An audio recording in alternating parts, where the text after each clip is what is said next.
Welcome back to Gaelic Games Fan TV. It's the football review show and the hurling review show. We'll be looking back at the weekend's hurling a little bit later on, but we'll be focusing on the football to begin with. And two interesting games in the end. Galway obviously beating Mayo right at the death. That is obviously the talking point. And Kerry getting over the line against Clare, albeit that game was a little bit closer, I think, than we had anticipated. And yeah, we'll be discussing the hurling games as well. Obviously, Waterford Tipperary finishing up as a draw, albeit plenty of controversy to discuss about that game that we'll get on to later.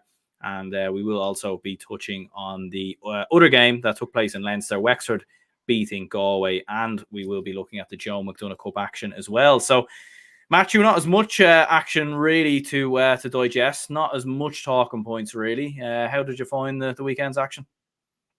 Yeah, it was a breath of fresh air more than anything. And thanks for having me on again, Aaron. Yeah, it was a fact that like even the Mayo Galway game yesterday, I was thinking for posting and stuff like that. Like there's no other games at this time, which was great to see. Like Clare and Kerry was all done, the LGFA was all done, the hurling was on Saturday, Camogie was on Saturday. So there was literally, and the under 20 was previous days. So there was literally nothing else to post other than the Mayo Galway game. And there was a lot of incidents out of that game. So it was actually great that we had that time to digest it, to live it, like the Conor Gleeson last minute point, of course, and the controversies for this game, the advantages and things like that.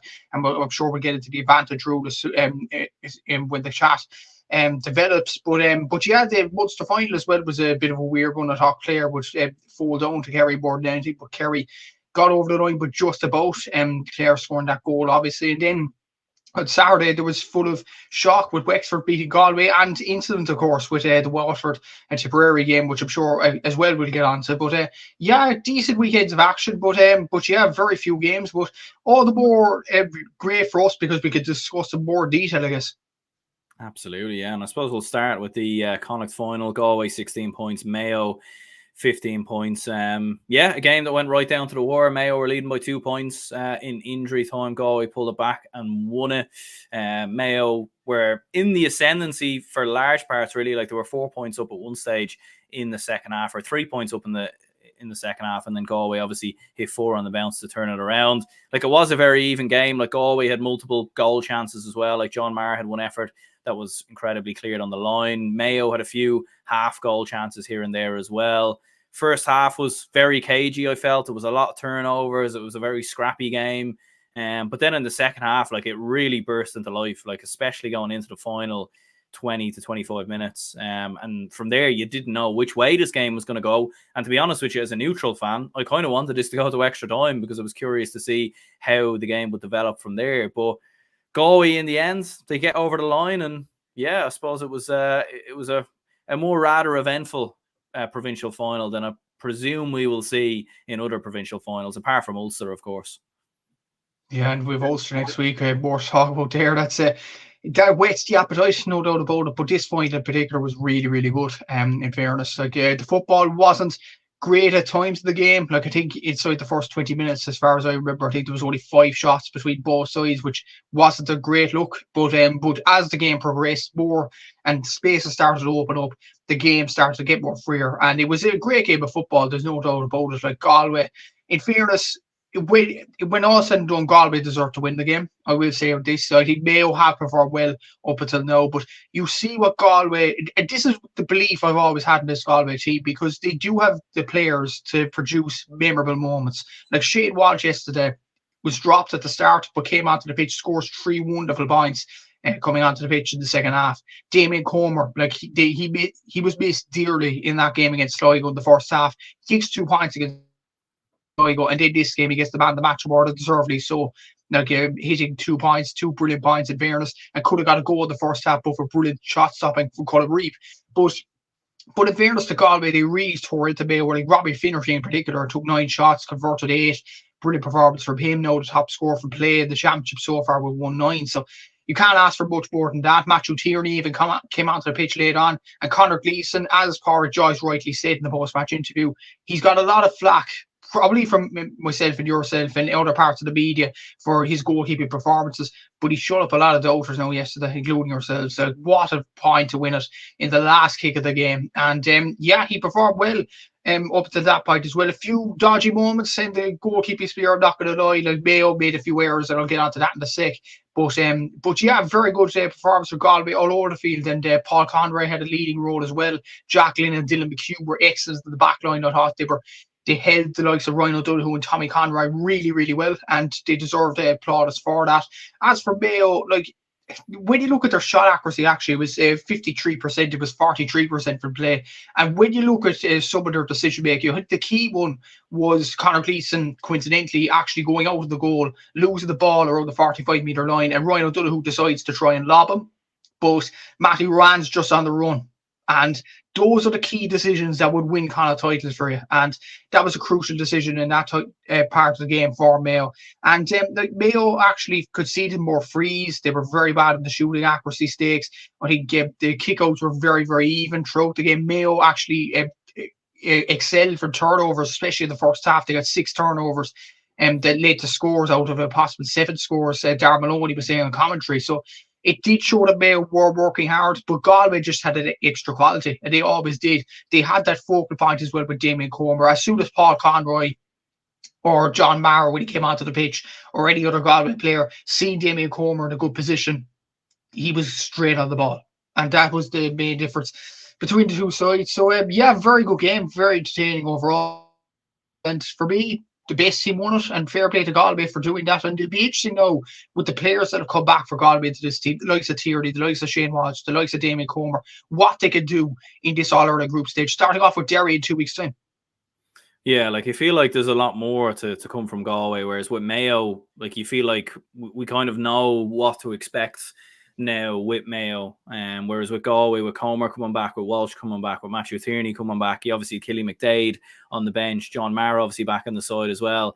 You do feel like the ceiling is a lot bigger for Galway in terms of maybe what they can achieve this year as opposed to Mayo, who I feel like have become very predictable now at this stage. But in saying that, like, for Galway, like, especially like in those couple of minutes, like, I mean, to have the bottle to turn it around, and you saw Porrick Joyce, his celebrations at full time, like, I mean, meant so much for Galway.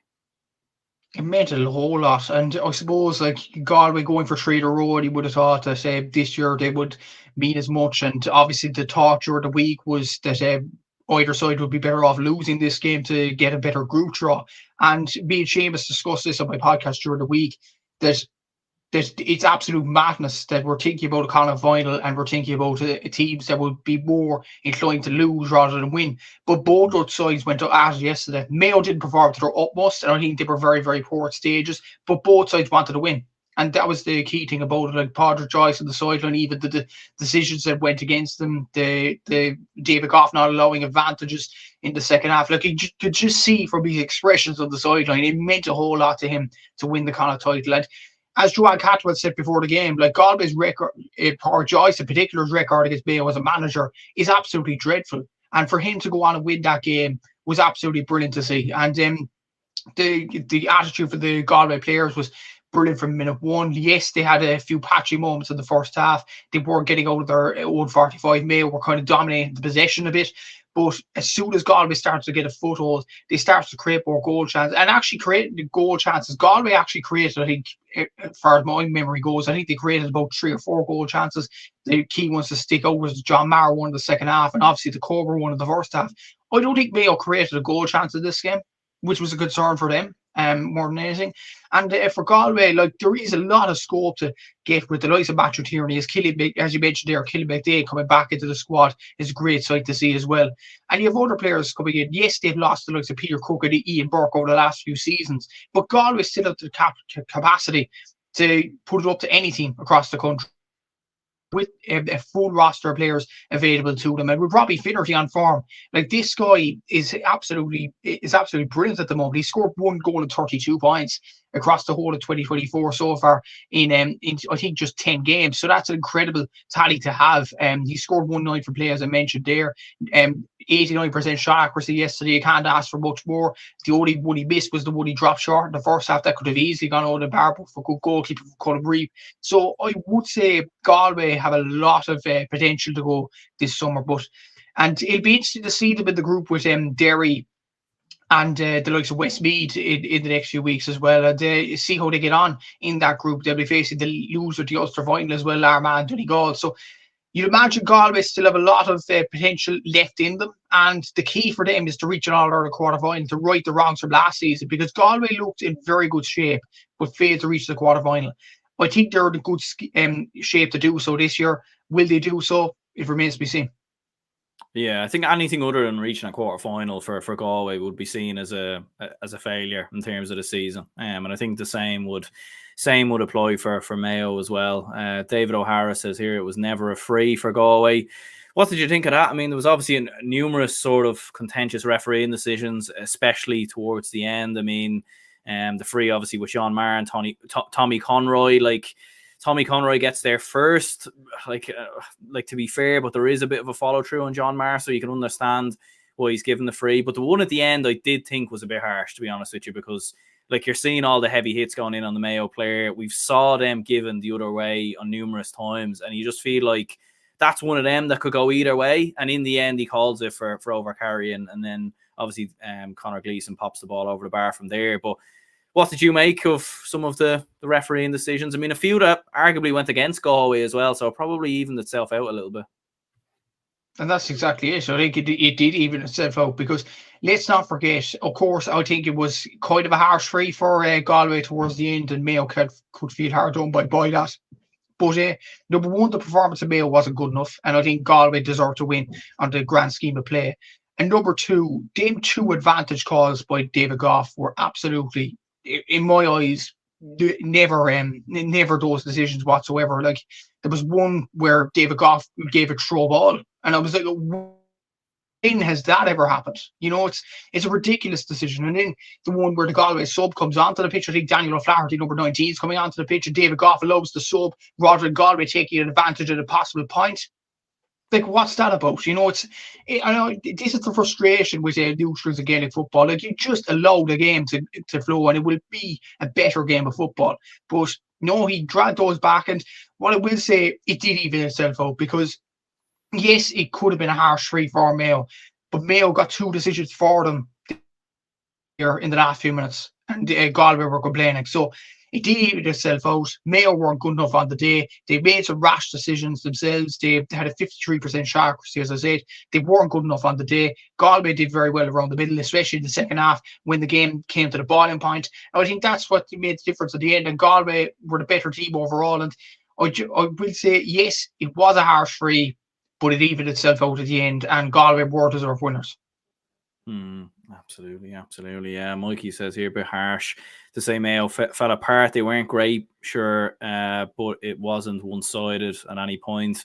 Yeah, it wasn't one-sided, but to be 2 points up in injury time and then obviously go on to completely lose the game. Like, I mean, maybe they didn't necessarily fall completely apart. Like, you wouldn't say the wheels went completely off and they threw away a 5 to 10 point loss. But at the same time, for Mayo to be in that position and not even get to extra time, like, I think they will be, you know, they will be licking their wounds a little bit this morning, I'd imagine. Oh, definitely. And I was actually speaking to a Mayo fan from college as well, and he's very disappointed about the results. And it's almost like, at one point he did mention to me actually earlier today, or it was late on yesterday, that Mayo have got a bit too predictable now. And you said that at the start of the chat. Like, every time Mayo go up in an attack, you nearly know what they're going to do. They're going to put the ball over the bar, or they're going to run backwards. They aren't going to take it for the kill. They aren't going to go for the goal chance. And that's the point I was mentioning with goal chances. Mayo didn't create one yesterday, and Galway created about 2 or 3. And I just think Galway had a bit more about them than Mayo did. And I think there needs to be a lot of fixing in Mayo. They do have the potential for players, but I think there needs to be more of a killer instinct in this Mayo team to go further into the championship. And it just wasn't there yesterday. Yes, there was aspects where they didn't fall apart, and but when you think about it, there were 15 points to 13 up going into additional time. You just hold it up, and at least get to extra time. But they allow Galway to get back into the game, to win a few kickouts. Like the one that Matthew Tierney, if memory serves correctly, he caught in the middle of the field. I don't think any Mayo player actually challenged him for the ball that time. So there were, and I think that was around the 69th minute of the match. So in that period of the game, you have to fight for every ball. And I don't think, yes, they didn't fall apart at some aspects of the game completely. They only lost by a point for a reason. They were still in the game. But in certain key moments, I think Mayo kind of lost it a bit. I just think, like at the kick out in the last few minutes, Galway were winning them each and every time. There wasn't enough pressure at the Galway kick out going to the last few minutes as there was in the previous few minutes. So I think Mayo need to fix that in the next few games to get even on a further ceiling than they have done. But overall, I just think Galway were the better team. They more attacking output they went in their favour. They had better kickouts. They were better in the second half overall when push came to shove. And I just think Galway had enough about them to go out and win the game. And I think Mayo, it's not necessarily a bad thing for Mayo because I do think there is a lot of learnings from this. And the next two games, you'd imagine they'll beat Roscommon and Cavan. They should do anyway. So, and Dublin, yes, it's good on paper, that game and all that. But by that stage, both of them could be through to the next round and it's only a fight for the quarter-final place. But Mayo might have another game in the preliminary quarter-final to improve even further. And if you think back to last season, after the game in Clare, they beat Kerry in, there was a lot of hype around Mayo, including from myself. And we were thinking, okay, they're on a route for the All-Ireland. They beat one of the best teams in the country. But then they fall flat in their face against Cork. And I don't think, or what I will say, with the last match being against Dublin this year, I think that could go in Mayo's favour this season because, number one, nobody will be over enthusiastic about opinions and stuff like that going into that game because Dublin and Mayo are two of the top teams in the country. If Mayo win, great. If they lose, they go into the preliminary quarterfinal with more to learn. And number two, like they don't have a first two games in the All-Ireland series that is season defining. Like they should beat Roscommon and Cavan. Simple as. So I do think Mayo have a lot to learn from this. I do think this loss isn't completely a bad thing for Mayo, and I think there is a lot to improve on. And I think they need a few rejigging to the lineups. Dermot O'Connor coming back into the team, that was a good sign. I think he needs to go back into midfield. Jordan Flynn needs to go there as well. A few interesting points. Would Mayo fans put Tommy Conroy at wing forward and yes, Killian O'Connor in a full forward with Aidan O'Shea? I think Aidan O'Shea is much stronger if he plays a full forward and let them feed it off to Ryan O'Donoghue or a corner forward coming in, whether that be Killian O'Connor, an experienced option, or Paul Towie, one of the up-and-coming young players, or even the likes of Frank Irwin coming into the team, possibly, or even a Darren McHale. So I do think there's a lot of scope for Mayo to improve on. Will they do so in the summer? Remains to be seen. But I do think it's not necessarily a bad thing that they lost this final. There is a lot to improve on. Yeah, no, there definitely is, in fairness. Like, and they're like, even with the fact that they're going to be in the group with Dublin, it then means they're going to avoid Dublin probably in a quarter final, maybe a semi final as well, because there obviously can't be repeat pairings. So I do think there is some positives to come out of that as well. And they'll probably play Dublin in a neutral venue, although I'm starting to hear some whispers that game might be in Croke Park. But we'll bring it down to the park. Bring it down to the park, Aaron. Parky Keefe. Yeah. I think that might be too far. But the Gaelic grounds, I think the Gaelic grounds would be perfect. But to be fair, I'd love it to be in Parky Queeve. I think it would be great. But there is some chatter that might be in Croke Park, which. Yeah, I don't know, but look, we'll leave that for another day. But yeah, as you said, like Mayo, like I suppose game management really is the big problem with Mayo, and it's always kind of been their Achilles heel, really, when you go back over the last 6-7 years. And like to think 2 Connacht titles since 2015, which obviously both came in COVID years, obviously when there was no backdoor or anything like that. It's just frustrating for Mayo because like I was kind of thinking like.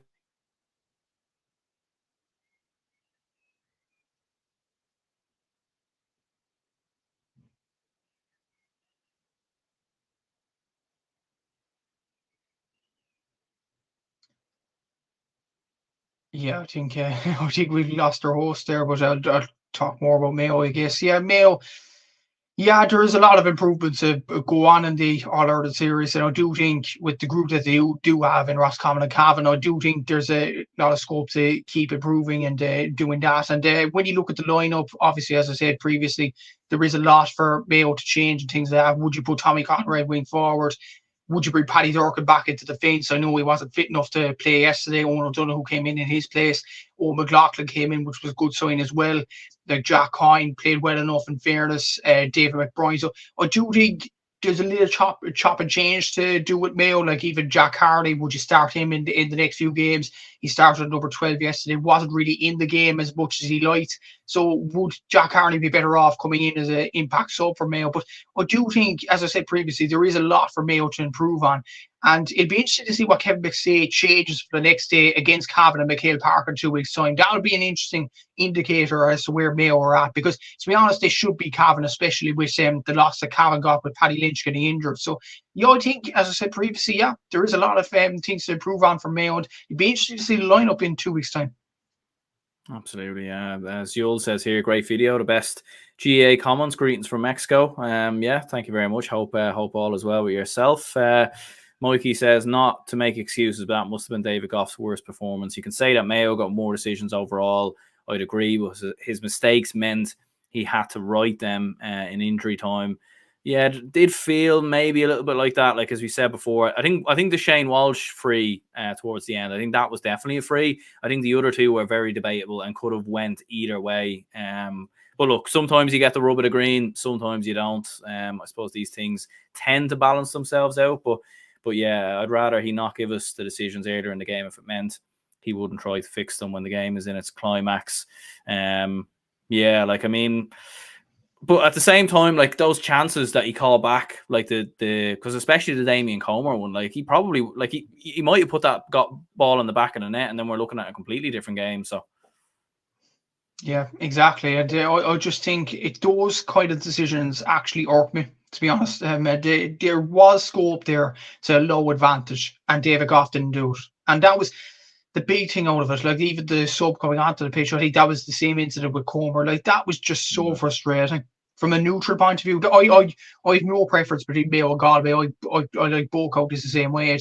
It's like as a Cork fan, I didn't care who won yesterday, but just to see that as a neutral fan, it's just so frustrating, because Damien Comer was true on goal. He was going to rustle the back of the net or even fist it over the bar to put Galway even a point closer to Mayo. But in the end, David Goff just blows it back, and you're like, could you not just allow advantage? Just allow it just a tiny little bit. And there was an incident as well in the first half, I remember distinctly as well. Damien Comer got fouled by David McBride, and Cian Darcy picked up the ball and he was going straight through on goal, but David Goff called it back as well. That's three of them.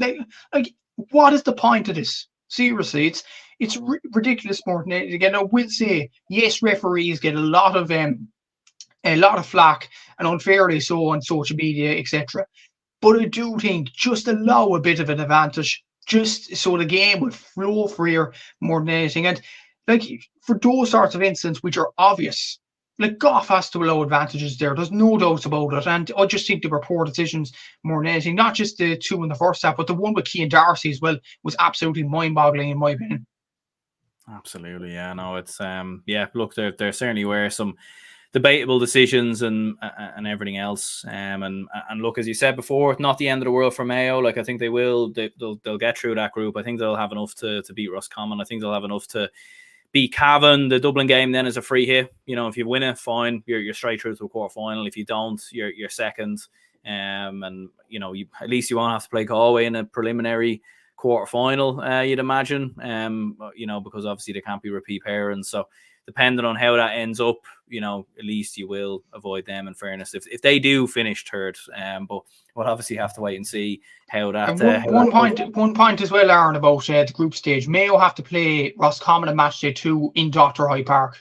We see that game already in the championship. Yeah, like, a great record there. Like, so we've seen Dublin Roscommon last year as well. So that's the thing. Like, are we actually bored of these pairings? Because I think Mayo and Roscommon fans, I think Mayo would be delighted with the draw because they're well able to beat Roscommon. But I think Mayo fans would be quietly bored of that. They don't want to play, like, they'd want to play someone like a Clare or a Mead or a Loud or something like that, just to have somebody a bit different.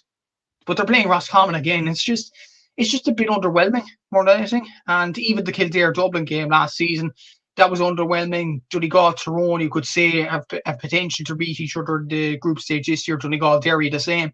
I just don't like these repeat pairings, Aaron. I just think they're a bit boring. We've seen this already. And yeah, I think that's something the GA might try to fix in the next few seasons. Yeah, I think so. I think they should look at that, in fairness. Because even like with the group stages, there are a lot of games that are the same. Like Dublin are playing Roscommon again, Kerry are playing Louth again, Galway are playing Westmeath again. Do you know, like there's a lot of games that are very similar to last year. But there we go. In fairness, Gavin says wasn't Goff's best game. Both teams got bad calls. Galway more bad calls in the first half. Mayo in the second. Mayo are nowhere near as good as they were 7 years ago. The forward play is awful, and the new players are level below the last team. Yeah, like maybe the potential that we thought we saw with Mayo in 21 or 2020 and 21 probably hasn't quite came to fruition. But moving to the Munster final, Clare 113, Kerry 23 points. Yeah, fairly comfortable win in the end for Kerry. Maybe not as convincing as people would have expected. What did you make of this?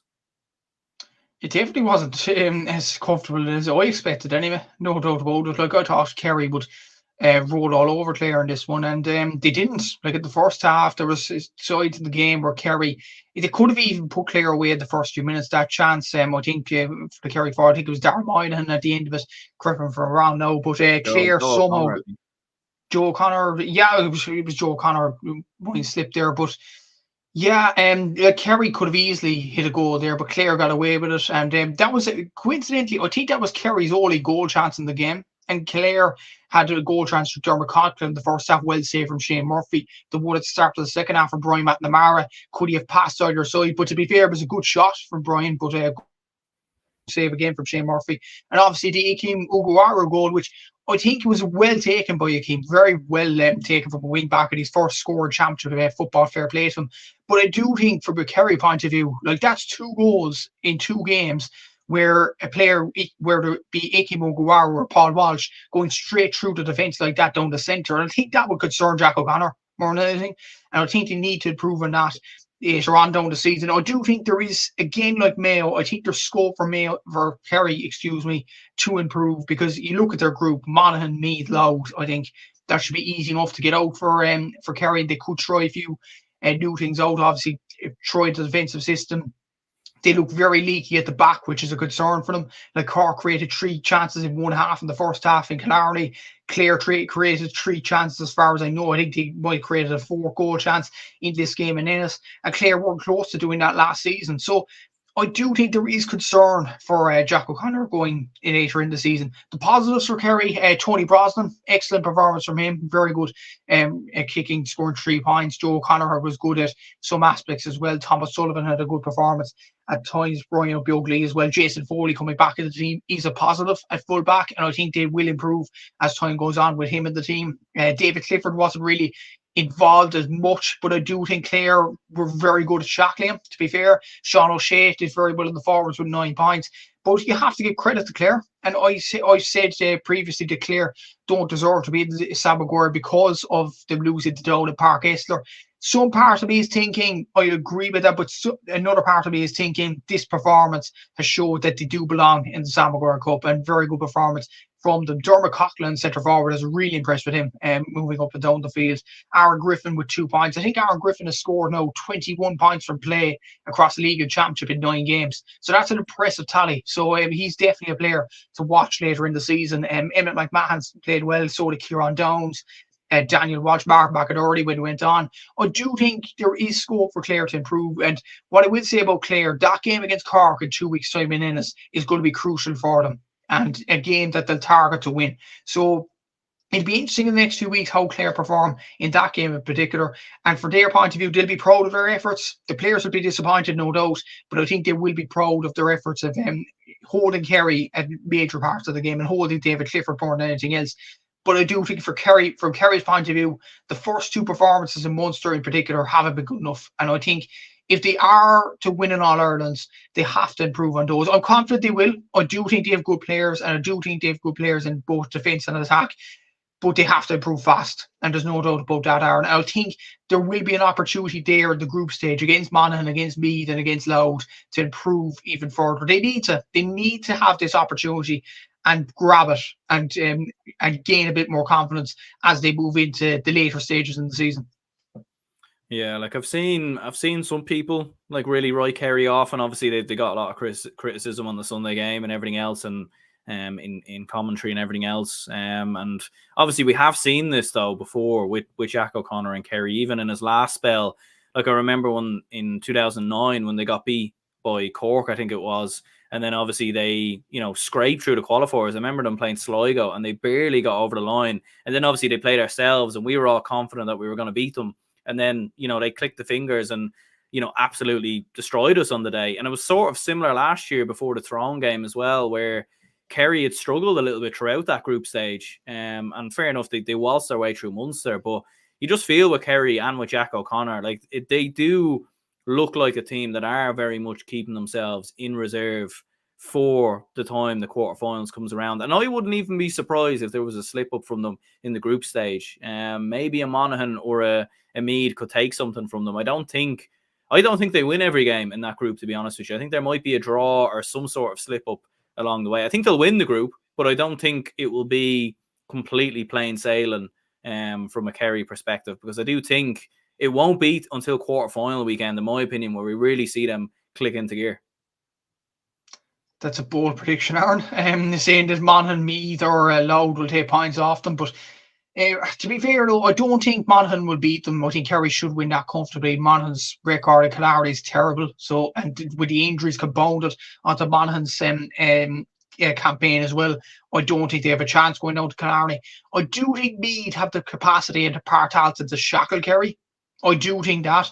I do think Kerry will win that in the end, though, and they should hammer Louth in the last game. They did so in the group last season, and they probably will do so this season. So, honestly, I wouldn't be as brave in saying that they'll lose points as you are. In all honesty, I do think Kerry will win every game.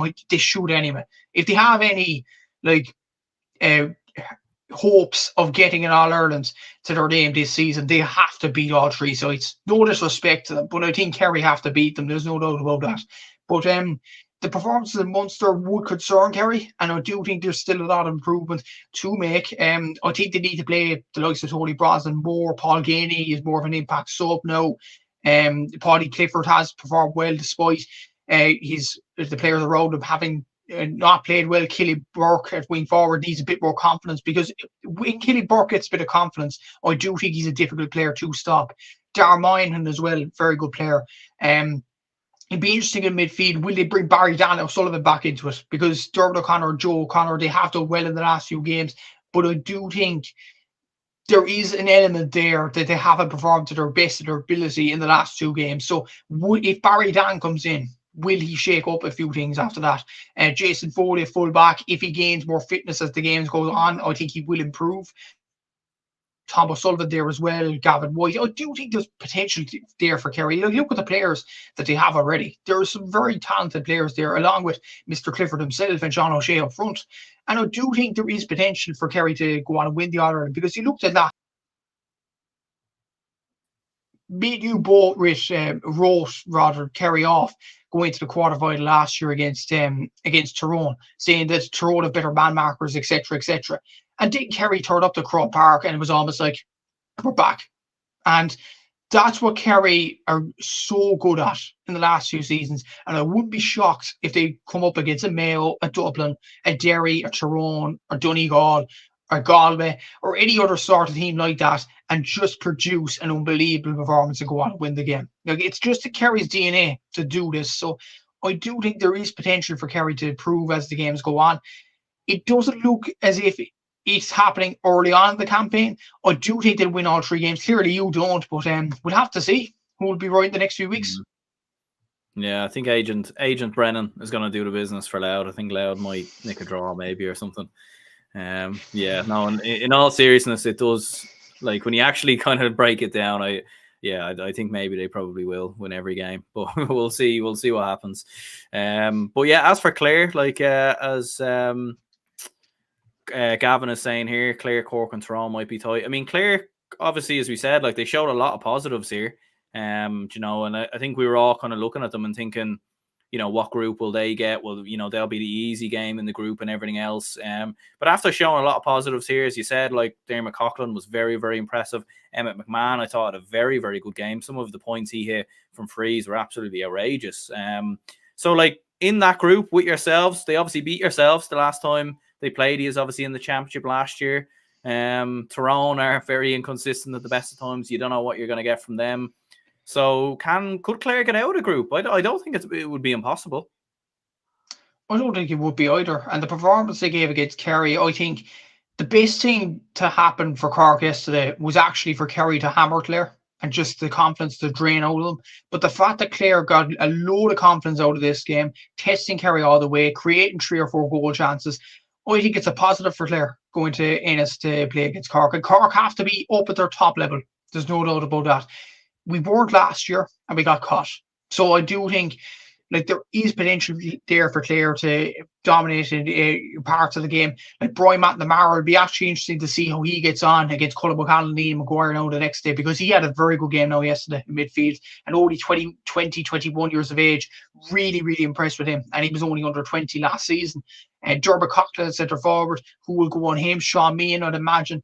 Will Daniel O'Mahony take up Aaron Griffin because if he scores from play? Did a pretty good job at Clifford himself. So be interested to see how that plays out. And what I would say, Manus Doherty, before we leave this game, had a very good game. I think he was on David Clifford for this game and had a very good outing on him. Like Clifford only scored, I think it was 1 point. I'm trying to check there, 2 points from play. So for David Clifford to get 2 points from play, you must have kept him quiet. So fair play to Manus Doherty for that. And I will say though, I think the Cork game from a Clare point of view was a must win, because in the second game, they're up against Tyrone. And yes, I have called them inconsistent, and you have as well. But that game's in Oma. That's a long drive for Clare. And to go up to Healy Park, I don't think Clare are getting anything out of that, in all honesty. And then the Ulster champions in a neutral venue, I think they should lose that game as well. So it all rides in the Cork game. Like, it's a big one for both sides. Whoever loses that, I think season's probably over. So it'd be interesting to want to see in 2 weeks' time in Ennis. And it'd be interesting as well to see how many people actually show up for this, because obviously there was a big crowd out there yesterday. There was a lot of Clare fans shouting on their team, and rightly so. For a Munster final in Ennis, the first since 1919, I think it was. So, like, they were well entitled to shout on their team. Will they do so in 2 weeks' time remains to be seen. And another thing to take note of as well, if Clare were to beat Cork in 2 weeks' time, that would be the second year in a row that both the hurlers and the footballers would have beaten Cork in the same championship season for 2 years running. I'm sure Cork won't want that record to happen. So we'll have to see if that actually plays out in 2 weeks' time. But if it does, that's some record for Clare. And it does raise the arguments that Clare, given resources and everything like that, Clare could be actually the best dual county in the country, given that, because like what they're doing at the moment is brilliant. Absolutely, yeah. Look, I think it's going to be a huge game. I think the Clare hurlers are on that week as well against Waterford, so it'll be interesting to see if they do that as a double header or whatever. I think that'll be interesting to see. But yeah, all in all, fair play to Clare. They gave a really good game of it, and it'll be interesting to see how they get on in that group. We'll move on to the hurling action then, and we'll start with the Leinster Championship game on Saturday. Wexford 128, Galway 23 points. Matthew, you predicted Wexford to win, so a rare prediction win there for yourself.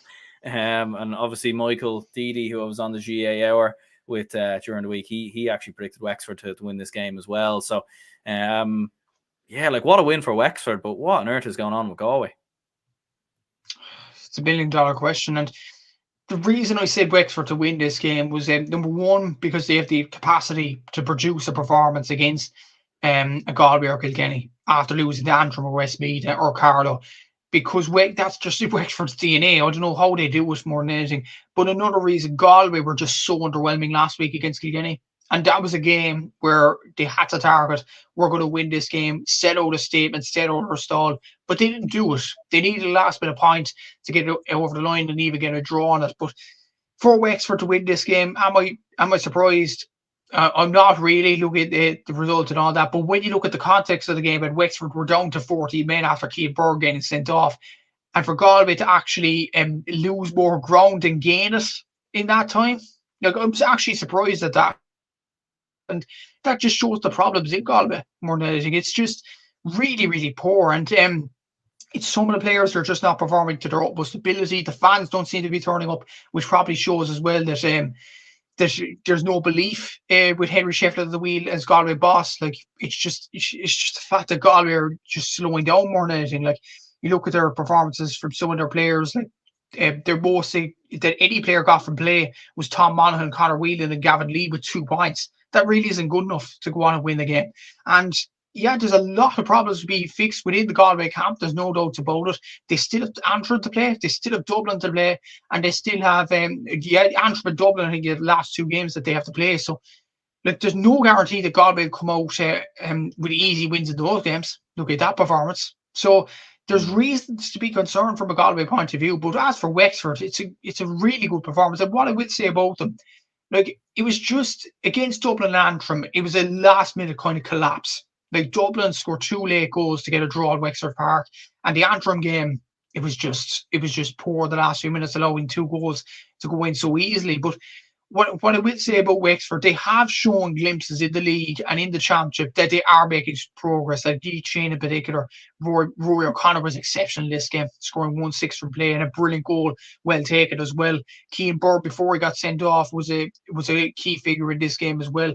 And really good performance for Wexford, more than anything, and a good win for Keith Rossiter to get his first championship win of his tenure in charge. And yeah, it's a big win for them, big confidence booster to get. And for Galway, as you said, where do they go from here? Like, it's disaster after disaster for Henry Shefflin. And it looks as if now this tenure of Henry Shefflin being the Galway hurling manager is coming to a complete and utter standstill more than anything.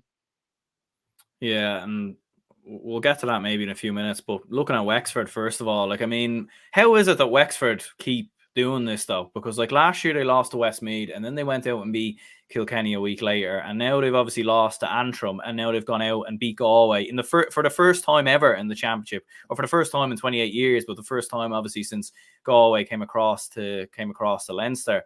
So I mean, just mental how Wexford keep doing this. Like, what is it, do you think, that they can't do against Antrim that they can do against Galway? Because, like, not to take anything away from Antrim, but I think we would all say that Galway are a better team than Antrim, you know, based off of what we've seen from recent years. So how is it that Wexford managed to keep doing this? It's just belief more than anything, and it's just, I think, honestly, I just think that Wexford kind of going the games against Antrim or Westmeath or any other small side, say an Offaly or somewhat, that it's just that Wexford kind of, drop the ball a bit. And I think against Galway or against Kilkenny and against a good performing Dublin team or against Clare, the All-Ireland quarter-final, as we seen 2 years ago, I do think it's the fact that Wexford turn up for those games because they know they have to produce an 80-90% performance to go on and win this game. But for the Carlow and the Antrim games, they kind of just feel, oh, we could drop the ball for a few minutes or so. And yeah, that's just the way it is for Wexford. It's a never-ending cycle more than anything, because a prime example, look at the Westmeath game last season, or the Westmeath game the previous year, actually, because that was an extreme example. They drew against Westmeath in that Leinster game. They then beat Kilkenny. And then against Clare in the All-Ireland quarter-final, arguably they should have beat them, other than Aaron Shanahan late third for Clare. So it's just, it's so weird. The Wexford are honestly the weirdest team in the country, and they have the quality players, and they have a good manager, Keith Rossiter.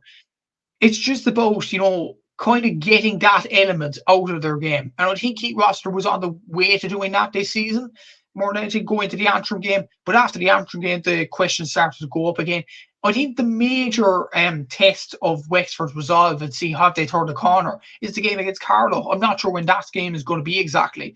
But if they go ahead and draw or lose to Carlow, then it's just like, what do you have to do, Wexford, to keep a bit of consistency going? It's just ridiculous at this stage. But yeah, they're just a weird team, Aaron. There's no doubt about it. Like Lee Cheney, Rory O'Connor, there are some brilliant players in that team. They took 46 shots against Galway, so they dominated them from pillar to post in this one. They won this game by 8 points, which is a comfortable win. The question is, how on earth are they not able to produce it against Antrim and Carlow? Like, it's ridiculous more than anything. And I do think a win against Carlow would kind of put to bed the argument of Wexford's inconsistencies. They have to do that in the next few weeks to become a serious team in the Leinster Championship. Yeah, like it is mental, all right. Like, and even like looking at their record since they won Leinster in 2019, like they've won 6 games now in the Leinster Championship, and 2 of them have been against Kilkenny, and 1 of them have been against Galway. Like it just puts it into perspective how mad of a record it is for Wexford, in fairness. But for Galway, though, as we were saying, like it was just such a sorry performance, really, from a Galway perspective. Like they were beaten. I thought they done all right in the first half. Like they kept with Wexford. They were only 2 points down at half time, but it was really after that Rory O'Connor goal that their heads just completely dropped, and they seemed to completely fall off the gate. And like the energy was completely there from Wexford. Like there was one moment where Adrian Tuohy gets dispossessed by Jack O'Connor. O'Connor puts it straight over, or Rory O'Connor, and he puts it straight over the bar. And like for Galway, considering like Keane Byrne gets sent off, and no disputes about that red card at all. Like I think we both would agree with that. And then like 20 minutes to go, and like Galway, they didn't even look like ever coming back into the game. They didn't even create goal chances. I don't remember a goal chance ever coming in. They were just hitting long balls, more in hope. Like at one stage, you'd Fintan Burke nearly playing up a full forward, which was absolutely wild. It just seemed absolutely all over the place from Galway, and I don't know what the game plan was. And like for Henry Shefflin, like massive questions now on his shoulders. Yeah, exactly. It kind of derails the point more than anything that this would be a successful appointment for Galway. Because when you look at Henry Shefflin's first season, they got close to Limerick. They probably should have beat them, or to the David Reedy inspired masterclass in them last few minutes. In the semi-final last year, they were outplayed by Limerick because Henry Shefflin decided to play one up top, and that derailed their whole season. And this season, they've gone back even further. So it's a case with Henry Shefflin that Galway aren't improving; they're getting worse. So something's clearly not working there. And players like Conor Whelan, Gavin Lee, there are potential in this team. Tom Monaghan as well, Evan Niall and Conor Cooley. There is some very good players on that team, but they don't seem to be performing for Henry at the moment. And the fans don't seem to be getting behind them. So that's an indication to me that this is just not working. Simply not. And look at their stats as well. Like I quoted for Wexford GA. Wexford GA are brilliant for putting up stats when I'm not able to do it. It's brilliant resource to have. Wexford took a total of 46 shots. Galway took 30. That just proves Wexford were way on top in this game, despite being down to 14 men midway through the second half. Galway just fell apart, and it's really, really poor to watch. Like 30 shots is what you'd expect in a football game, not a hurling game, and that's. Like it's just really, really poor from pillar to post from a Galway point of view. Like they scored 13 points from play. Again, not good enough. And there seems to be a lack of cohesion in this team. The attack wise, they're really, really poor. Defence, they don't really know what they're doing. Well taken goal by Rory O'Connor, but it was way too easy from a Galway point of view. And you just wonder what is going on in that defence. And even the lapses in concentration. You look at last season in the Kilkenny game and the Limerick game when defenders were kicking in front of Aaron Gallan and Killian Buckley last season. Like these lapses in concentration seem to be, not getting improved, but they seem to be not worked on, if that makes sense. And that's a concern for Galway more than anything as well. So yeah, it's a concerning time to be a Galway fan, and most concerning of all, actually, since 2019, Galway have not won a Leinster title. And by this game's evidence, and by the evidence of the Kilkenny game in Salt Hill as well, they are nowhere near a Leinster title this year either. So worrying times from a Galway point of view. And I think Henry, he's going to say his last goodbyes at the end of this season. I just don't think it's working. Yeah, it definitely isn't, in fairness. Like, and even when you're going to Johnny Glynn, like, as well, and like, no disrespect to Johnny Glynn at all. Like, he's obviously a phenomenal hurler and everything else, but he's been out of the panel for 5 years. Like, he's obviously been playing football for New York for a good majority of that. And like, even when you look at Galway, like, they had a huge amount of underage success there. They won 4 minor titles in a row in the late 2010s, and I think only two of those players have actually gone on to play senior level. So like, it's just it's not really translating at all, and like, they're still very reliant on that 2017 crop. Like, I think 8 or 9 of them are still in there. Yeah, exactly. It just shows that the younger players, despite having a lot of potential in their team and winning a minor title in 2019, there isn't seem to be a lot of players coming through the ranks, and they aren't showing the way, which is it's an unfortunate thing for Galway. Like Declan McLaughlin, for example, isn't starting much games, and he was a standout youngster last season. Yes, Gavin Lee's getting a go, Tom Monaghan's getting a go, but just not enough of them. And that's a concern from a Galway point of view. You still have Park Mannion there. You still have Donny Burke in and around the panel. You still have Carl Mannion, like a load of these players. And as soon as Joe Canning left, it's almost like they lost the colossal leader that they had, and they signed the confidence at the drain out of them. And that's a concern from a Galway point of view. And yeah, for Henry Shefflin, like, he went into the job as one of the best up-and-coming managers across the country. I think he wouldn't have expected his reign to end like this, honestly. So that's a concern more than anything for him as well. So, yeah, concerning times for Galway. It is. And, like, you'd even, like a scenario where they don't even get out of Leinster could even potentially happen now when you look at some of their remaining fixtures. You'd expect them to beat Antrim, but Antrim are coming in good form. You'd expect them to beat Dublin, but Dublin's record against Galway has been impressive as well. So it'll be interesting to keep an eye on.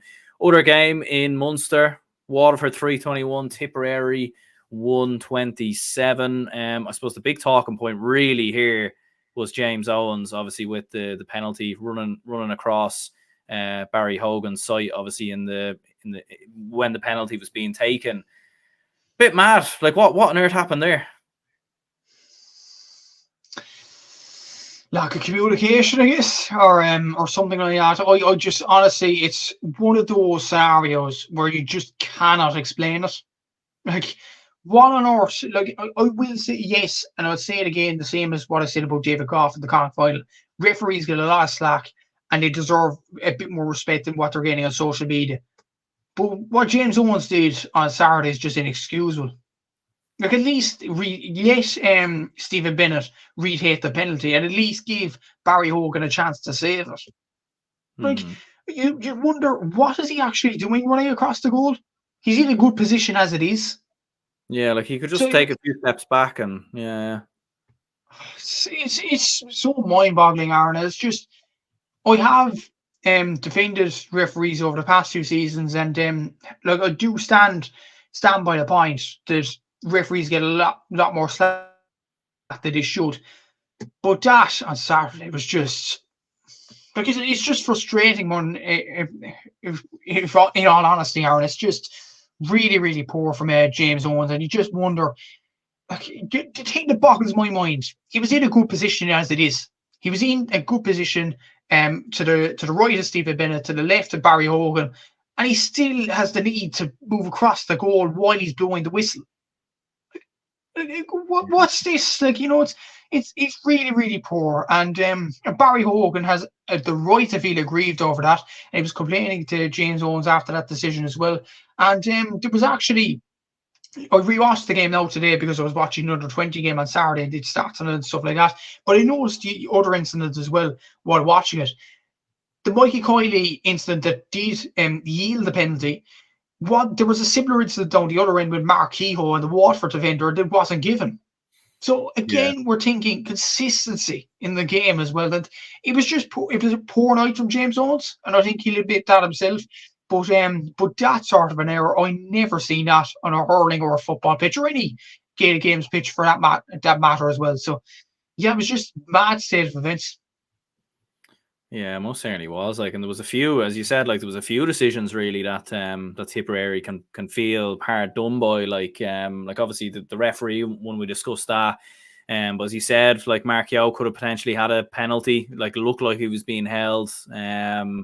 Like, there was obviously the whole incident of the point where one of the Waterford points, I think it was, where the referee, or one of the Tipperary points actually, wasn't it? Where one umpire, I think it was Wexford in Galway. Oh, it was Wexford and Galway, actually. Yeah, sorry. Like, so you had that happening obviously during the week as well, where one of the umpires gives a point and the other one doesn't, which was a little bit bizarre as well.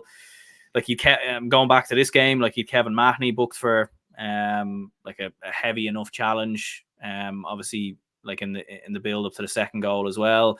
So, like, it was just a little bit mental, some of the decisions overall, and as you said before, like, no one deserves personal abuse or anything of that nature. And I think anyone who is going in on James Owens and, giving him personal abuse, I think is completely in the wrong. Like, that's just, absolutely stupid. But At the same time, look, he does deserve massive criticism, and you do feel like there's been multiple errors now that he's been making in multiple games. So you feel like something has to be done at this stage, whether it's putting him on a Joe McDonough Cup games for a couple of weeks or something, just to, because you feel like even for his own mental health, like it's just like it never, no good ever seems to come out of it, unfortunately. And it doesn't know. And what I will say as well, to have a few directed abuse to go at him for the Cork and Clare game. And I think, honestly, I will say this, Cork deserved the red card last week. But to get controversy last weekend and this weekend, surely the GA have to step in and say, look, James, go down to Christy Ring, Joe McDonough, Nicky Rackard, just to gain a bit more confidence here. Because the decisions he's making it does affect the game if a referee's not feeling confident. And I just feel with James Owens, there is a need there to just drop him down a peg or something like that, because it's clear something's clearly not working there. And those decisions are just going to keep going over and over and over again if the GA don't take action over this. So I do think you make a good point there, drop him down a level and gain a bit more confidence doing that as well. So yeah, I think that's going to be key for the GA next few weeks. And it will be interesting to see where they think that, like with Sean Stack actually got appointed as referee for Limerick and Cork this weekend. He got a bit of flack for the game in Wexford Galway last and Saturday. So like for him to go into the bear pit of Limerick and Cork isn't much of a wise decision for the GA either. I just wonder, is it just the fact that GA referees have failed fitness tests, or they're just not enough of them, that they keep appointing these referees 2 weeks in a row, 3 weeks in a row? It has to affect these refs, no doubt about it. So I think something has to be done about this. And dropping James Owens down, I think might be the right thing to do. Yeah, and I think the whole age thing is ridiculous as well. Like with John Keenan as an example. Like I think if you're good enough to ref, you've still got the fitness there. Like everyone's body is different, like some people, like we see it with players all the time, some people can continue to mad older ages. I think if you're good enough to referee and you're passing the fitness tests, regardless of what age you are, you should be good enough still to referee. So yeah, it's just a little bit ridiculous there. But look, looking at the game, obviously there was a game that was played, and look, Waterford obviously started the better. They were leading for the vast majority, and Tipperary obviously managed to pull it back. Who do you think will be happier coming out with the draw? Like, I mean, you feel like Tipperary really needed the win, maybe more so than Waterford needed it, but at the same time, a draw arguably is slightly better for Waterford than it is for Tipperary. Or then again, there's an argument that neither of them are really happy with a draw. I think honestly, Waterford might be just slightly happier with the draw. And yes, they do have Limerick in the next few games, but I think the Clare game is going to be vital for the Menanas. It's going to be a really, really good game, more or less, for Waterford. And for Tip, look, I think the main losers out of this draw was actually Cork, because it now shows Cork have to get something out of the Limerick game next week, which is obviously a hard thing to do. And they were kind of hoping that Tip would win this game and all three sides would end up with 2 points. That faint hope is now gone. So Cork are the real losers out of this. I do think for Tipperary, I know they're only on 1 point, but there is still room to manoeuvre to get back into contention, because they have 2 games in separate stadium, one against Clare, which I think they'll just edgily lose out that game, given the performance that they did give against Waterford. But I think the game against Cork is a winnable game for them. So I do think there is hope for them to get 3 points on the board there. Score difference is the big thing. And it'll be interesting to see how much Limerick can put on Waterford. Can they put as much as they did on Tipperary or anything like that? It'll be interesting to see in the next few weeks. But in terms of a performance more than anything, like in terms of shot accuracy, Tipperary actually they had 46 shots, but it had a 60% shot accuracy, 61% from play. If you remember against Limerick, it was 43%. So I do think Tipperary will be quietly happy with the performance that they did give on Saturday night. Waterford, if anything, I think the performance against Cork was better than it was in this game. There was effort. They had 43 shots. They had a lot of attempts on goal. But I just think something was off about Waterford's touch on Saturday. I just think a lot of balls, slipped through their fingers and things like that. They had 13 wides overall, 4 dropping short, which isn't good enough really. The puck outs, I think they lost their first 5 puck outs in the first half alone. So that's something that Davy needs to fix as well. So in terms of the grand scheme of things in Munster, I think the real losers are Cork. In terms of the game itself, I think Tipperary will be happier because the performance they gave showed a lot of guts, and it showed that the game against Limerick, they were really, really poor and way off it. But in this game, they're well in it up until the last minute, and they could have even won it towards the end of the game as well. And maybe if the decision went their way, we could have been talking about a different story and the Tipperary win. So I think they'll be quietly happy with that performance, given that the performance they gave against Limerick 6 days previous. Yeah, absolutely. Like they showed a lot more battle and a lot more fight. And as you said, like Mark Keogh, very good, 4 points from him. Alan Tynan with 2 points, Jake Morris with 3 points. I mean, the most important thing is all 6 starting forwards all scored. And then Noel McGrath and Owen Connolly obviously getting a couple of points each as well. So certainly will give Tipperary a bit of hope going into the final 2 games. And I suppose for Waterford, like they're in a good position. I think they will be disappointed because if they had won this, you know, like it would have been done and dusted in my opinion. Like Tipperary wouldn't have been able to catch them. I think it would have been very unlikely then for Cork as well. You're talking about a whole host of different results needing to happen for Cork to even potentially turn it around. So yeah, look, it's up in the air. Can Tipperary still get out of Munster, do you think, or is that them gone? I mean, they're gonna, as you said, that score difference is a huge one. Like they're obviously at minus 12 as it stands. You know, and they're gonna need results to go their way. They need Limerick to hammer Waterford. I think with this Waterford team, with the effort that's there this season, as of right now, I don't think Waterford will get hammered by Limerick. So that's a negative for Tipperary. And as well as that, if that doesn't come to fruition, they have to hammer Cork in the last game. And again, it depends on Cork's attitude going into it. The game against Limerick is going to be big from a Tipperary point of view next week. If Limerick manage to win that game and win it at a canter and Barky Keefe, Cork are out of the championship. And Cork have no way of fighting back. So I think that's a major opportunity for Tipperary to run asunder on Cork. So I do think there's still hope for Tipperary to get out of Munster. And even not just the Cork game, the Clare game as well. Yes, Clare are very good at the moment and they have good performers, obviously, winning the league. With Aidan McCarthy and Tony Kelly coming back into the team and things like that, that's a good sign for Clare. But the game's on in Thurles. And I think for Tipperary, to Tipperary folk to get behind their team, that's a major opportunity to do so against a decent Clare side too. So I do think with the performance that they did give against Waterford, there was a lot of positives, like Patrick Bonner-Barr coming onto the pitch and doing well. Sean Keneally getting 1-1 as well off the bench was a positive sign. Owen Connolly had a very good game in my view in midfield. Jake Morris did as well, and Alan Tynan did too. So I do think Tipperary showed a lot of fight, and it will stand to them in the next few weeks as they face Clare and Cork and Thurles the next few weeks. But again, a few scenarios have to happen for them to get out of Munster. I still think it's possible. It's more possible than the likes of Cork at this present moment in time, but it's still going to be very hard to see them come out of Munster in all honesty. Yeah, and I think an important note on that as well, like if Limerick do beat Cork this week, then that's them in the Munster final, like done and dusted pretty much. And could they take their eye off the ball against Waterford? Do you know what I mean? Like it could happen, and it could maybe allow Waterford. So like at this moment in time, I'd probably go Limerick, Clare, Waterford. But I think unfortunately, I don't know. Like I think Cork are a better team than Tipperary, but I think Tipperary's draw with Waterford gives them a better chance. But we'll have to obviously wait and see what goes into the final couple of games.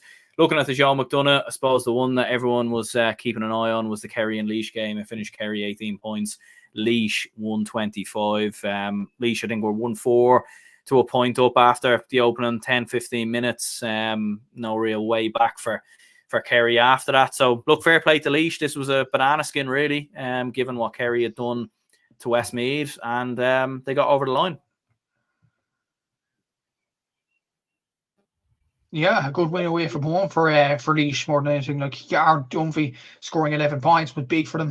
Tomas Keys hitting the 1-1, crucial 1-1 in this game, and that's a 100% record now for Laois, keeping on going. They won the Division 2A crown, deservedly so, in the Alliance League, and now they've carried on their form to this, and they beat Carlow in that Division 2A final as well. So I do think they're going on along really, really nicely, beating Offaly, beating Kerry, and they still have Westmeath to play, but I think at third form, Laois should be favourites for that as well. So, yeah, I think Laois, looking at this win over Kerry, I think they're over the hills and far away. They're into the Joe McDonough Cup final.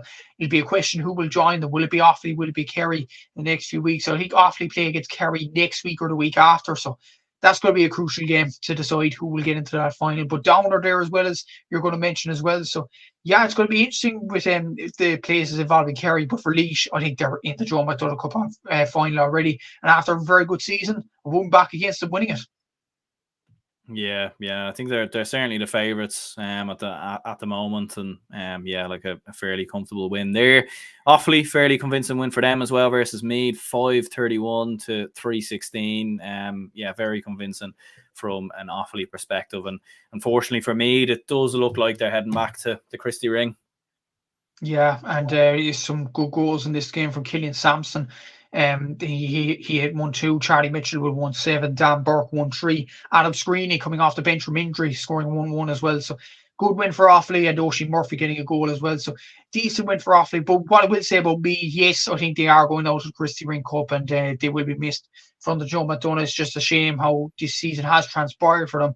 But Nicky Potterton, for me, he scored a total of 2 goals and 5 points. So that deserves a lot of praise, in fairness to from a me point of view. But a good win for Offaly nonetheless. Absolutely, yeah. And I think the big one for Meath is Westmeath next week, because if Meath were to win, they'd actually go above Westmeath, which sounds a little bit mental. This one finished as a draw, down 3-19. Westmeath 125. Westmeath have fallen massively off, but to be fair, you have to give huge credit to Down. Yeah, massive credit. I didn't expect Down to get 80 out of this game, considering how Westmeath have performed in the last few games. They produced very good performances in Division 1. I know they did do well in the previous 2 against Offaly and against Kerry and the Joe McDonagh, but they did nearly beat Tipperary in Semple Stadium, lest I forget. And that's the Tipperary team that produced a brilliant performance now on Saturday night in the Munster Championship. So for Westmeath to be struggling like they are, it's a hard one to fathom more than anything, and you don't know what's going on in Joe Fortune's team at this present moment in time. Credit to Pierce Open Crickard of Down. He scored 13 points in this one, and Tommy McGrattan scored 3 goals and 2 points, so a hat-trick in this game. So well done to him for doing that. Westmeath, Killian Doyle, really reliant on him for scores with 1-7, and that's probably Westmeath's problem. They rely too much on the likes of him, the likes of David O'Reilly, who got a goal against Offaly. He scored another 5 points in this game as well. So yeah, I do think it's a good result for Down, and definitely puts them in contention for the semi-final spot. But for Westmeath, it's back to the drawing board. It's a poor result for them, and they're more so in a relegation dogfight than they are in a promotion one. So that's a bad sign to have from a Westmeath point of view. But just on the side note, for the Joe McDonagh Cup games, Aaron, with so few games on this weekend, didn't you find it quite baffling that Westmeath and Down and Offaly and Meath weren't even shown on the Sunday game last night, despite there being 5 other games? Yeah, I was surprised by that, actually, to be honest, because I thought, like, even they only showed a report of the Kerry Laois game, like it didn't even have proper commentary or whatever. So yeah, a little bit unusual. To be perfectly honest, like usually the shows run a little bit longer. So yeah, I don't know. I was a little bit surprised by that, to be honest. Like, it would have been great to see Down Westmeath. I think these games were on Clubber this week, were they, or was that just last week? 2 games were on Clubber. Down Westmeath was the only one not shown, and it was a shame. Look at the scores in this one. Yeah, that's what I mean. Like, it would have been great to see the highlights in this, because like Down do seem to cause a couple of surprises and shocks over the last couple of years. Like they've taken a cut off a few teams here and there. So I mean, yeah, it would have been great to see this, and but unfortunately, that is the Sunday game. What we want to see, we rarely see. Exactly, and you go back to the discussion on League Sunday earlier on the year about how they improve hurling and inviting the likes of Peter Fortune and Joe Fortune onto the panel to see how they improve hurling and how they could rise up the lower counties, and they're just not going to show them. It's just a shame more than anything, Aaron. It's just, I'll say this before, I'll say it again. Like, looking at that episode that RT put out, and the fact that they didn't show any, if any, very, very few of these lower level hurling games, it's just a bit hypocritical for me, and it's a shame. So yeah, it's poor from RT. Yeah, it definitely is. But yeah, hopefully we do get to see more games moving forward, but something tells me that we probably won't, unfortunately. But yeah, in terms of player of the week, moment of the week, what would you be looking towards? In football for player of the week, I'm going to go for Rob Finnerty. Brilliant performance by him. Obviously, 89% shot accuracy. Don't get much further than that. Damien Comer deserves a lot of credit as well. For moment of the week in football, I suppose Galway winning that Connacht championship. Like Conor Gleeson scoring that last minute point. Fair play to him with the flack he has been getting online. So that'll be my moment of the week for football. For hurling, for player of the week, it's a tough one. I'll probably go for Rory O'Connor though, 1-6. Think you can't really complain about that. Front play as well, so really good performance from him. And for moment of the week, it's a tough one. Probably, there wasn't much moment of the week in all honesty. I suppose Sean Keneally's last minute goal for Tipperary to level it against Waterford. That'd be my moment of the week. So yeah, that'd be my moment of the week this week. Yeah. I think for player of the week in football, I probably would edge towards Rob Finnerty as well. I thought John Maher actually had a very, very good game for Galway in fairness. But I probably would go with Robert Finnerty. Moment of the week. I think like you're looking at Wexford's win versus Galway. I think, to be fair, like first time they've beaten them in 28 years, especially coming off the back of losing to Antrim. And look, in terms of hurler of the week, like you look at Stephen Bennett, who scored 2-3. You could look at Rory O'Connor, to be fair, who had a very, very good game. Probably would edge towards Rory O'Connor as well, in fairness. But look, we'll go ahead and wrap this up here. I suppose anyone who's tuned in, if you could hit the like button and subscribe, that'd be very, very much appreciated. And anyone who let us know your opinions on the games, for anyone who didn't tune in live. And until the next one, we will speak to you all again soon.